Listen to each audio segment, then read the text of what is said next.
I am in Montana, and I absolutely love Montana.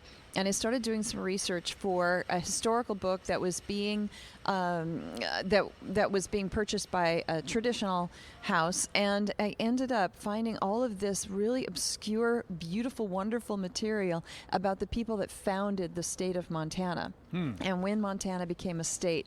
And I also found out that there's a little known secret, it is not known well at all, but there's a huge famous book about the orphan train.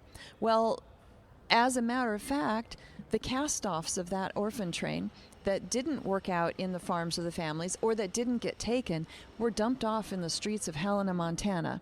Helena, Montana was called the Queen of the Rockies. So the Queen of the Rockies series is set in Helena, Montana, and then as we go through Book 5 and Book 6, it expands because the people of Montana built this state out of some amazing experiences. And with Queen of the Rockies, we're going to follow a fictional character as she interweaves with real people that lived and helped to build the Helena, the Queen of the Rockies city. And then she interacts with some of the homeless children on the street that were left behind by the orphan train. And so it's quite a fun one. But the whole series is starts off with the birth of Montana as a state, and we go through the whole series into 1910 when it's the biggest, largest fire in U.S. history, which had a couple of different names, but the big blow-up was one of the names for it. And that was a massive, there was, so we're going to go through the whole state like that.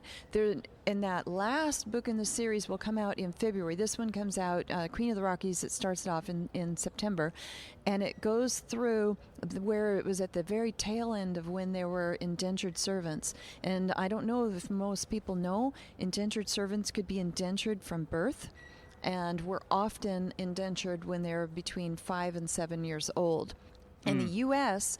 had started to peter out on it, but they still existed up into the 1880s and 1890s. Wow. And so we have her, our fictional character, rescuing a little girl who was going to be indentured into a brothel. And she saves her.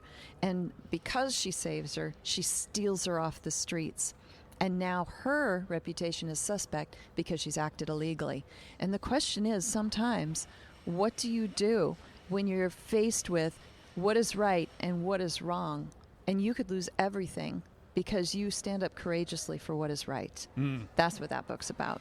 So really, is that the main connecting point with a Christian worldview as part of the novel? Yes, because I think often there's a lot of the whole series really deals a lot with social pressure, and society sometimes wants us to do one thing, and we know that that is not what God would have us to do.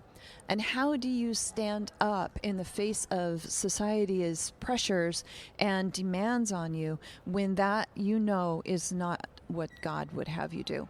And it's very difficult to act in a way that society does not want you to act, even if it's the right thing.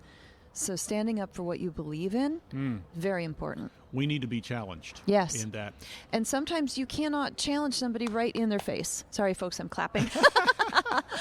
Sometimes you have to come at it third party with a story. Yeah.